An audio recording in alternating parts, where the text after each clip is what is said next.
verso 1. É um texto bastante conhecido e bem usado nos púlpitos, onde muitos pastores e líderes se inspiram para falar em ocasiões como esta. E as mulheres estão sendo homenageadas.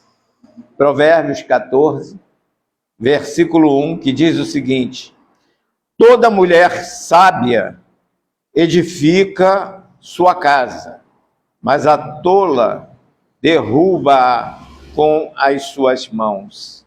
Que Deus abençoe a palavra em nossos corações. Vamos orar mais uma vez. Toma-nos em tuas mãos e usa-nos, não olhando para nossas imperfeições, pela tua misericórdia.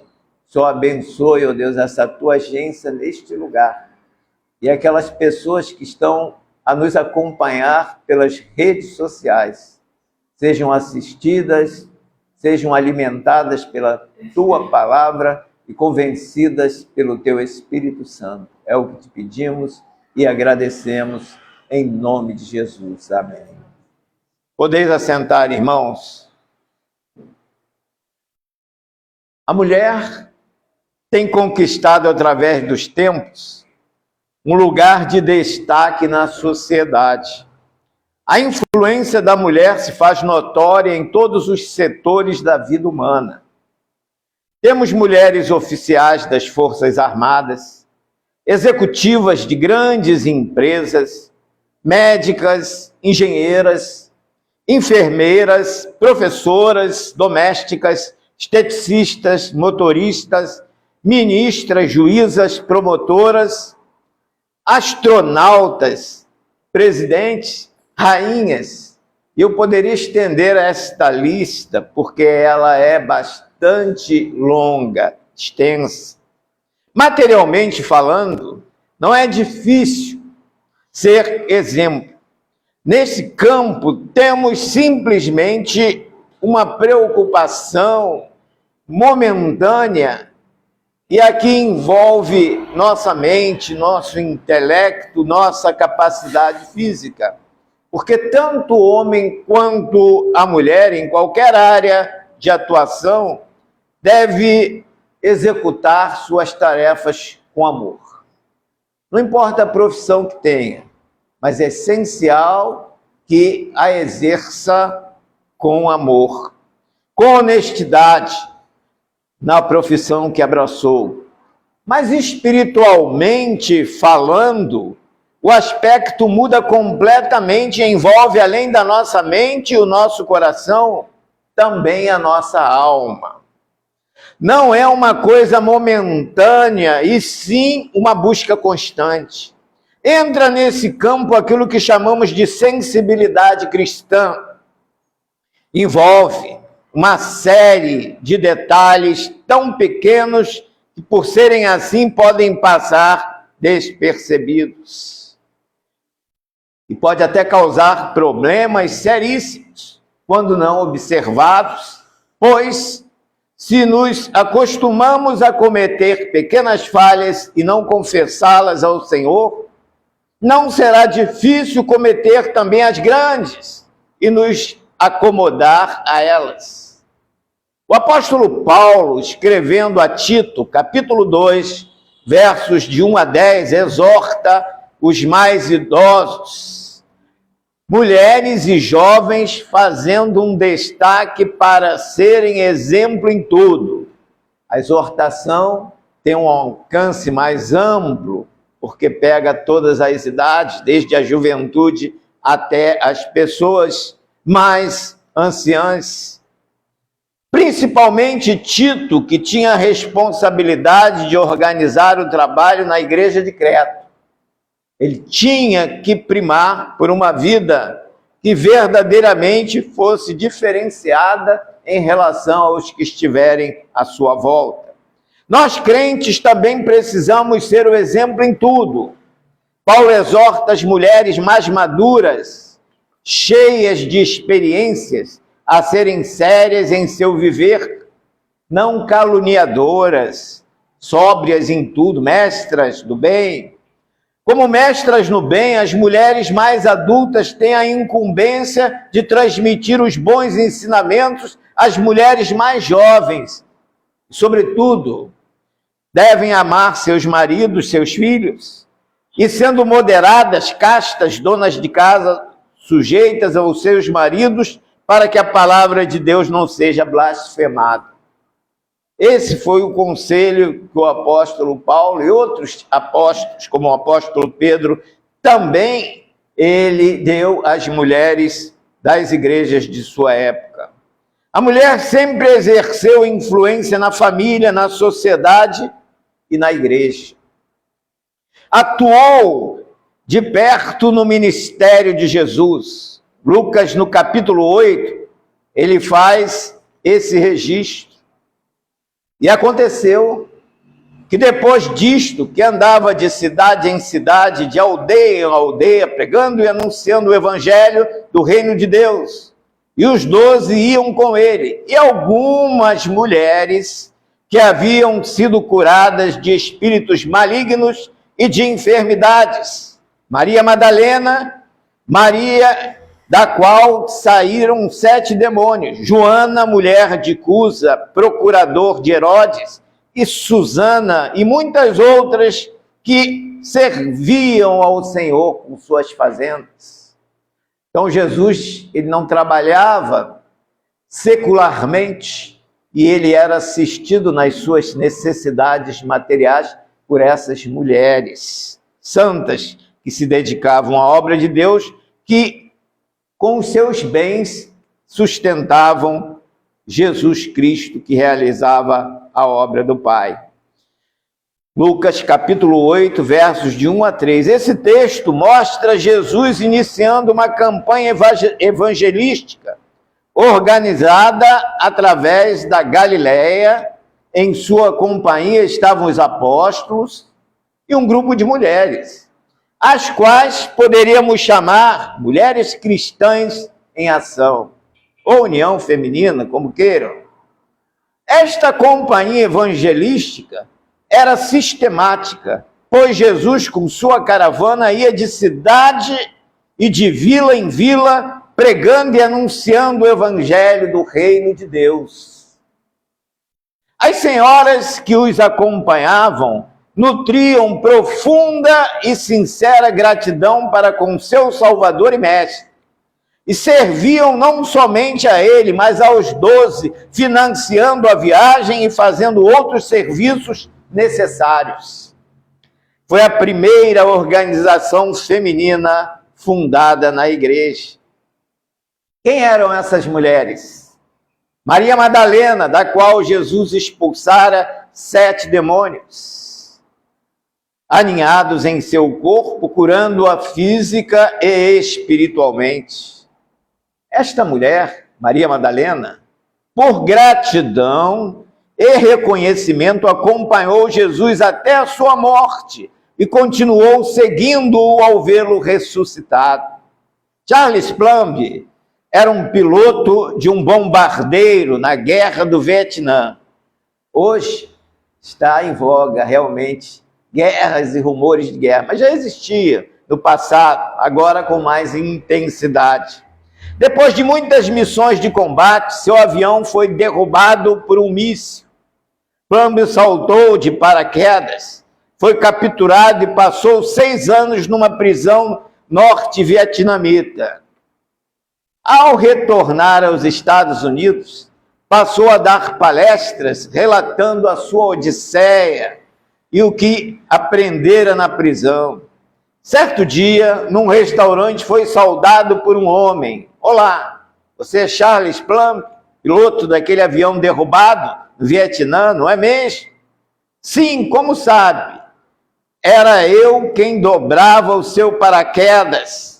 Parece que funcionou bem, não é verdade? Plumb quase se afogou de surpresa, com muita gratidão respondeu: claro que funcionou, caso contrário não estaria aqui hoje dando palestras.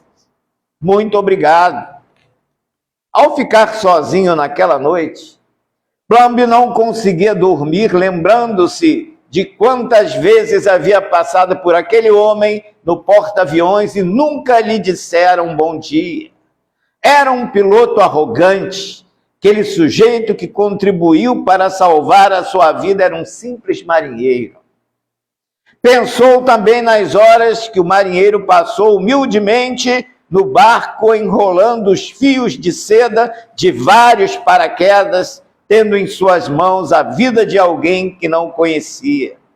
Agora, Blambe inicia suas palestras perguntando: quem dobrou seu paraquedas hoje?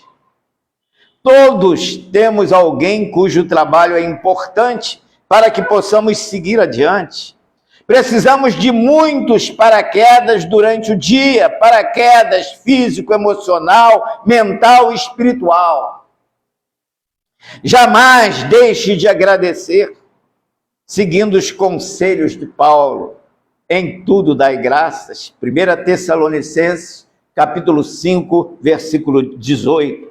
Palavras de Shakespeare: a gratidão é o único tesouro dos humildes. Já Machado de Assis afirma que a ingratidão é um direito do qual não se deve fazer uso.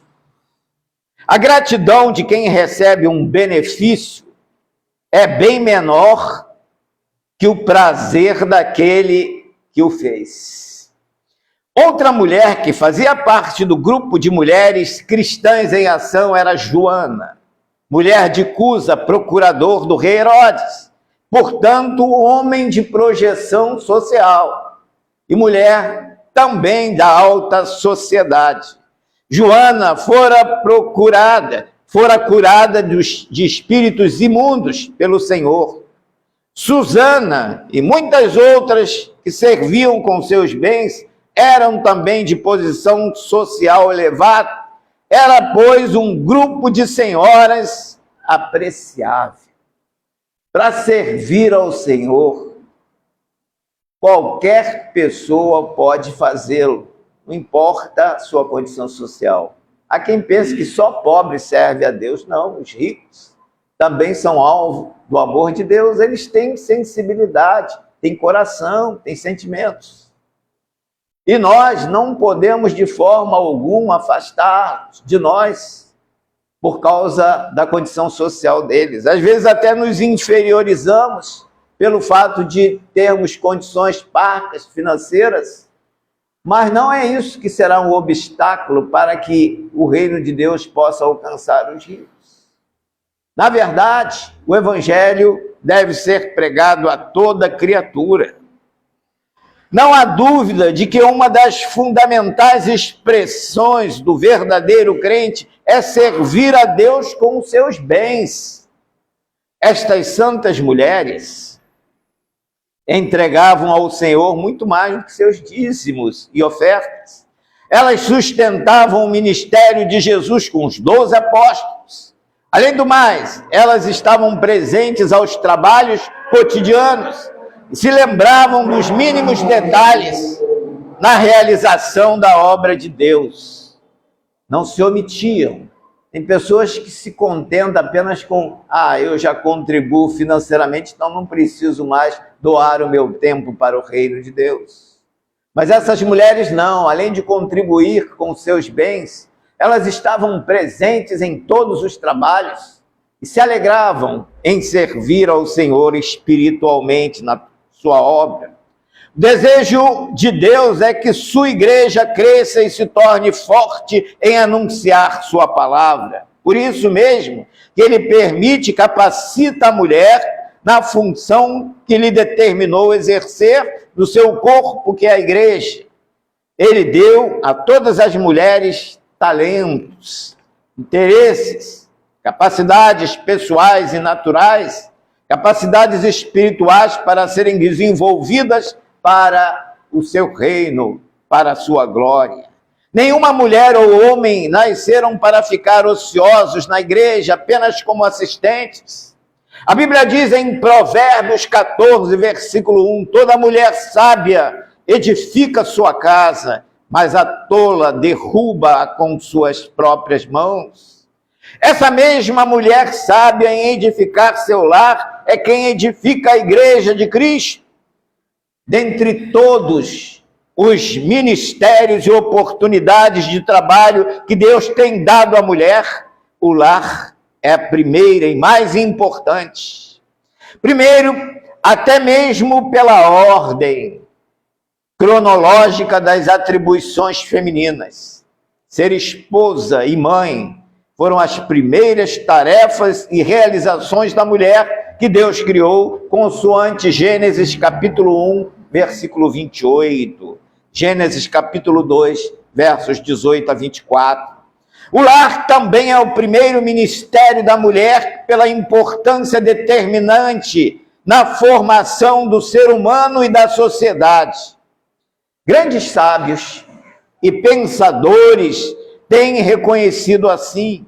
Há expressões de notoriedade universais, tais como a mão que embala o berço governa o mundo. E atrás de um grande homem, ou ao lado de um grande homem, há sempre uma grande mulher. São pensamentos que evidenciam a grande influência da mulher no processo de formação e no produto final da família. Consequentemente, da sociedade em geral. Em uma faculdade de medicina, certo professor propôs à classe a seguinte situação, baseados nas circunstâncias que vou enumerar. Que conselho dariam vocês a certa senhora grávida do 5º filho?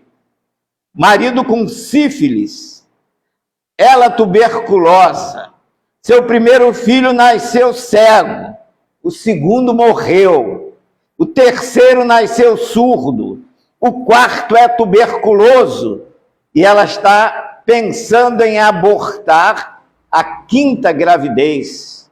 Que conselho você daria a essa mulher?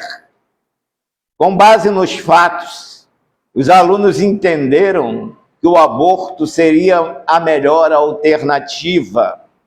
O professor então se pronunciou: lamento informar-lhes o seguinte, vocês acabaram de matar o compositor alemão Ludwig van Beethoven, um dos mais respeitados e influentes músicos de todos os tempos.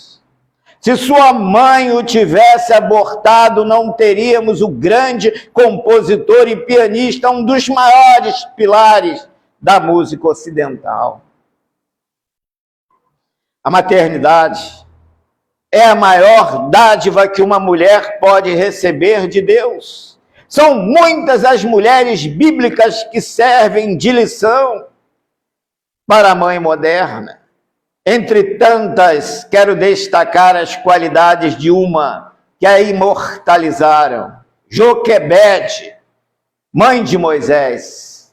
Figura bastante conhecida no mundo infantil. Quem não gosta de ouvir a narrativa da vida de Moisés, o neném do cestinho? As crianças se empolgam, a aventura do bebê. As mães devem empolgar os exemplos de fé, iniciativa, criatividade de sua mãe. Joquebede era mulher hebreia, nascida no Egito, fazia parte de um povo escravo, com muitos deveres e poucos direitos. Até mesmo o direito de ter seu filho lhe estava sendo negado. Chegou o momento em que a vida de Moisés dependia dela. Depositou aos pés do seu Deus, que é também o nosso, sua angústia, exercitou a dependência de Deus através da oração e espera, mas também tomou providências imediatas para que fosse feito o que lhe competia, sem duvidar de que Deus também faria a sua parte em tempo oportuno. Que lição maravilhosa! Além de orar a Deus, a parte que lhe cabia, ela fez. Muitas mães querem ver seus filhos bem encaminhados na vida, mas ficam só na oração. Mas elas também precisam agir, aconselhar, ajudar o filho para que o filho possa resolver seus problemas, suas dificuldades. Ela sabia exercitar sua fé. Joquebede tomou a iniciativa, com muita criatividade, providenciou os recursos e a estratégia para a preservação da vida de Moisés. Zelosa, como ama extremosa, como mãe fiel, como transmissora de fé, Joquebede preparou seu filho para viver e conviver na corte de Faraó, mas também como cidadão do seu povo Israel. Aprendemos com ela que mesmo em situações adversas é possível criar filhos que amem e temam a Deus. Vale notar ainda que Moisés só passou com a mãe sua infância.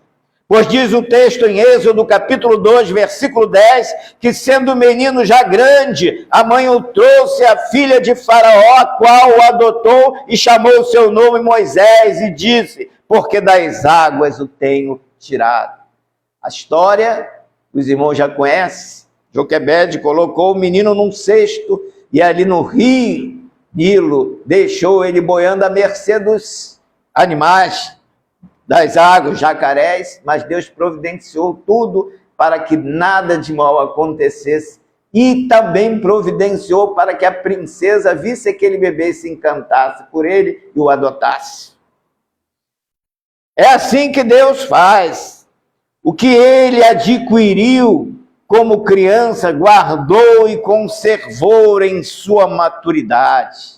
Quando a mãe ensina o filho, quando criança, o filho guarda os ensinamentos da mãe, ensina o menino no caminho em que deve andar e até quando se envelhecer, não se desviará dele.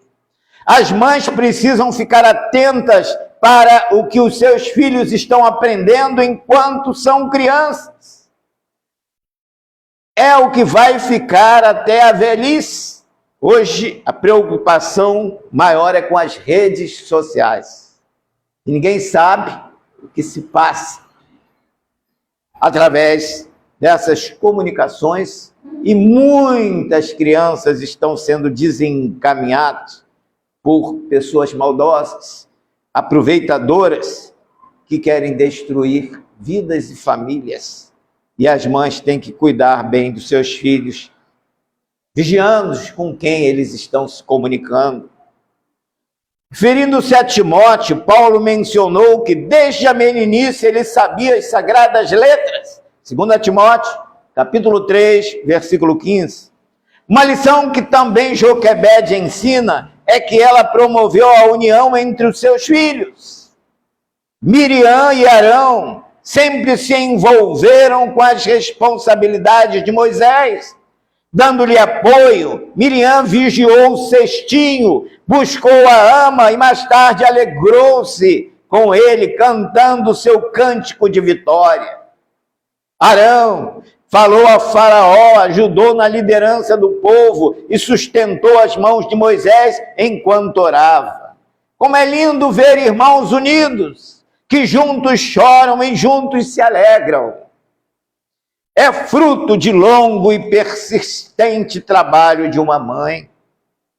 Uma mulher cristã deu o seguinte testemunho. Desde quando adolescente, sempre ouviu o versículo 1 de Provérbios 14. Toda mulher sábia edifica a sua casa. A insensata derruba com suas próprias mãos. Este texto era sempre usado em comemorações tais como o Dia das Mães, aniversário das mulheres cristãs em ação ou de uma de suas sócias. Contudo, só vim a entender de fato e de direito o significado deste versículo quando me casei e constituí um lar. Esta responsabilidade da mulher sábia pesou-me muitos ombros. Só então fui entender a profundidade deste ensinamento tão precioso da palavra de Deus em relação ao ministério no lar. A mulher cristã tem vários papéis a desempenhar na sociedade, na igreja, principalmente no lar, onde ela tem um ministério específico. Ela pode edificar, construir um lar com bases sólidas. Eis o motivo pelo qual o Senhor a criou, Contudo, se não for sábia, pode vir a destruí-lo com suas próprias mãos. Segundo a Bíblia, a mulher foi criada para ser ajudadora do homem. Gênesis capítulo 2, versículo 18. Mas e o homem? Será que também não tem um ministério no lar? Claro que sim. Deus também ensina aos homens sobre os seus deveres domésticos, seus sentimentos e atitudes para com sua esposa e filhos. Em Efésios, capítulo 5, versículo 25, está escrito: vós, maridos, amai vossas mulheres, como também Cristo amou sua igreja e a si mesmo se entregou por ela. No capítulo 6, versículo 4, está escrito: vós, pais, não provoqueis a ira de vossos filhos, mas criai-os na doutrina e admoestação do Senhor. Quando Deus criou o homem, disse: não é bom que o homem fique só. Deus formou a família, onde a mulher foi colocada como uma peça fundamental para esta formação, pois depositou em suas mãos a responsabilidade de ser o rochedo, a muralha, o ponto de equilíbrio, a orientadora, a ajudadora, uma vez que Deus lhe deu características e funções que só ela pode desempenhar. Deus deu-lhe o privilégio de gerar, de conservar em seu ventre, de ser aquela que amamentaria o seu fruto. Há com isso uma relação muito profunda entre mãe e filho. O pai ajuda também a cuidar do bebê, mas a responsabilidade maior é da mãe. Geralmente também é ela quem passa a maior parte do seu tempo em casa com o filho.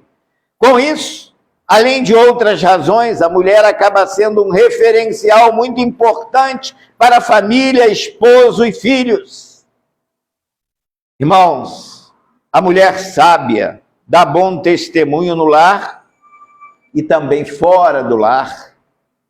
O carbono e o diamante são constituídos do mesmo elemento químico, carbono. Só que o carbono absorve a luz e o diamante a reflete. Há cristãos semelhantes ao carbono e outros são semelhantes ao diamante.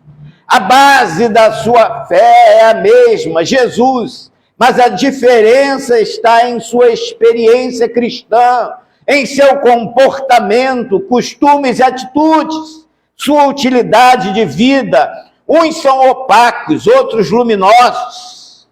Estes refletem o brilho de Cristo, aqueles guardam o brilho só para si. Assim também acontece com os lares. Se são cristãos, todos têm a luz e a presença de Cristo, mas nem todos resplandecem essa luz. Os cristãos são chamados para testemunhar do que sabem sobre Cristo e do que têm ouvido sobre ele. Além das responsabilidades impostas à mulher como guardiã do lar, ela também precisa usar seus conhecimentos da Bíblia, suas experiências como ajudadora e mãe fora do lar, pois o testemunho da família cristã não tem limites.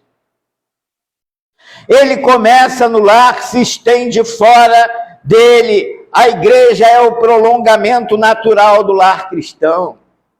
Lá a liderança doméstica se fortalece, se expande para alcançar vidas não salvas.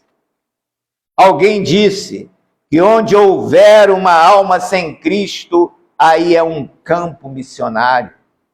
Pois bem, a casa pode ser o primeiro campo missionário de muitos cristãos.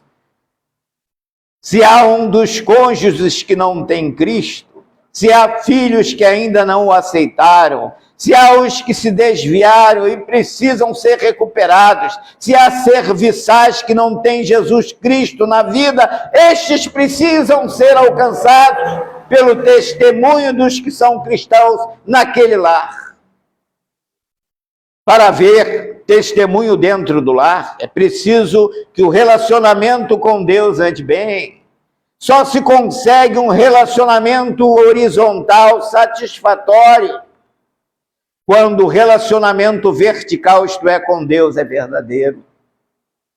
Nos momentos devocionais de cada membro de família, melhoram a vivência doméstica, além de calarem profundamente no interior de quem os observa. Uma filha conta a impressão que lhe ficou gravada na mente e no coração dos instantes devocionais de sua mãe a cada dia. Ao sair do seu quarto de oração, seu rosto resplandecia, e isso falou de Jesus Cristo aos filhos e a toda a família. Culto doméstico é uma oportunidade preciosa de testemunhar de Cristo. Deus dá a cada pai e mãe o privilégio de ganhar seus filhos para Jesus Cristo. Muitos pais estão passando para o pastor da igreja, para o professor da escola bíblica dominical, para o líder desta ou daquela organização, um privilégio que é seu. Há pais que não educam os filhos, mas jogam essa responsabilidade sobre os líderes na igreja, ou então sobre os professores nas escolas. A vida da família cristã é observada pelos que estão de fora. A criação aguarda com uma ardente expectativa a revelação dos filhos de Deus. Romanos capítulo 8, versículo 19. Essa revelação dos filhos de Deus é o seu testemunho de Jesus Cristo, da sua presença no lar. Ele se faz pela vida e pela palavra. Palavra e vida se completam. Uma não deve nem pode existir sem a outra.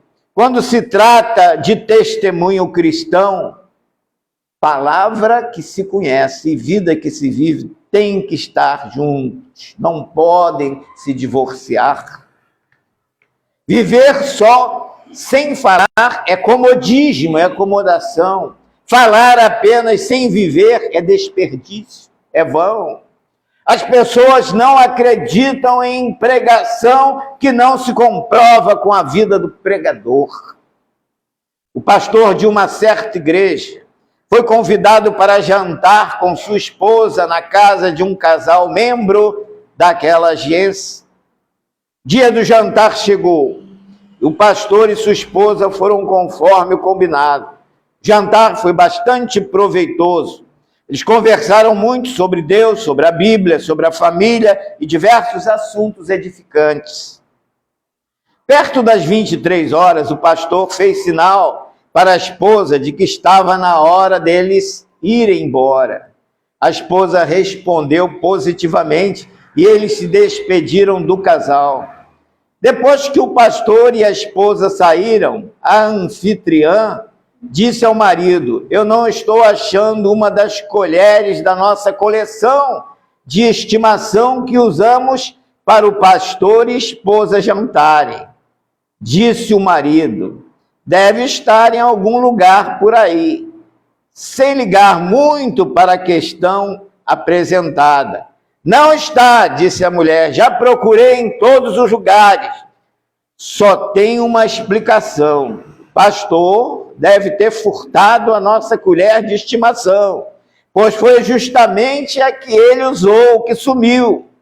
Essa mulher ficou muito incomodada.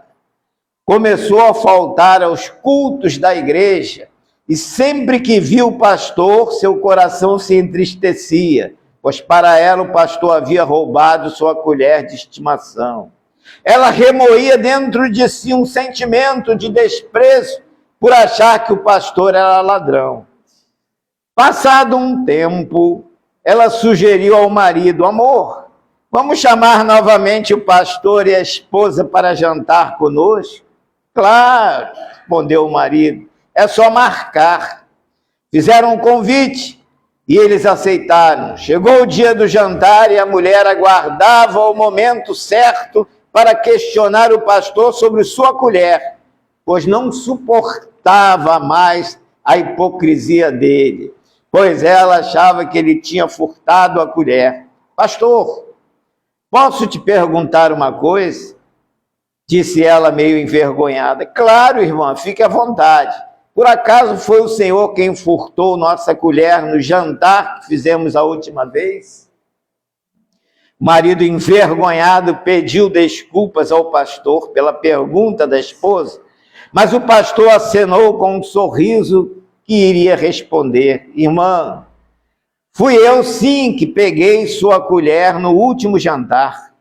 Eu vi que você tinha muito carinho por aquela linda coleção de talheres, mas não furtei a colher, apenas aguardei dentro da sua Bíblia, que estava ali no caminho para o banheiro, pois achei que naquela mesma noite, ou no máximo no dia seguinte, você a acharia quando fosse lê-la. Não sei qual teria sido o motivo que levou o pastor a cometer tal ato, mas uma coisa ficou provada, que ele foi imprudente ao praticar essa atitude. Se a esposa ajudadora sabia, também não cumpriu o papel para qual Deus a designara. Quanto a mulher, dona do talher, demonstrou que estava longe de ter Deus no centro da sua vida e mostrou visivelmente que entre seguir a mulher sábia de Provérbios 14 ou a mulher tola, ela preferiu ficar com a segunda, a mulher tola. Que pena. Uma outra lição fica para todos nós: não podemos nos apegar tanto às coisas materiais, nem tampouco julgarmos precipitadamente, sem ter a certeza ou prova do que pensamos. Que Deus possa nos ajudar com esta mensagem a aperfeiçoar mais a nossa conduta. Que Ele nos abençoe. Amém. Vamos cantar o hino 4, 5.